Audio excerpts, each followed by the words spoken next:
నువ్వు ఏదైతే ఈరోజు విత్తుతావో రేపొద్దున కోస్తావు దాన్ని. జాగ్రత్తగా ఉండాలి. ఈరోజు సమయం ఉంది కదా, డబ్బు ఉంది కదా, అధికారం ఉంది కదా, నేను ఏది చేసినా చలామణి అయిపోద్దంటే అవ్వదు. మనుషుల్లో ప్రేమను సంపాదించుకో, నలుగురు స్నేహితులను సంపాదించుకో. నీ బతుకులో డబ్బులు కూడబెట్టి బికారిగా ఒంటరిగా ఒక రోజున బిక్కపోయి చచ్చిపోవడం కన్నా నలుగురు స్నేహితుల్ని కన్నీళ్ళు వస్తే తుడిచే నలుగురు స్నేహితులను సంపాదించుకో. అది జీవితం విలువ.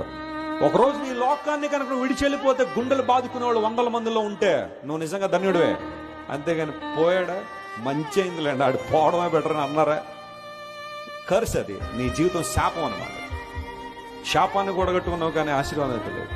సమాధానాన్ని ప్రియంగా ఎంచుకున్నా ఉంటారు, కలహప్రియులు ఉంటారు, నీ ఆఫీసులోనే ఉంటారు, నీ కుటుంబాల్లో ఉండొచ్చు, నీ చుట్టూనే చాలా మంది ప్రతిసారి గొడవకు నిన్ను ప్రోత్సహించాలనే ఆలోచన ఉండొచ్చు. కానీ బీ కామ్, బీ పేషెన్స్.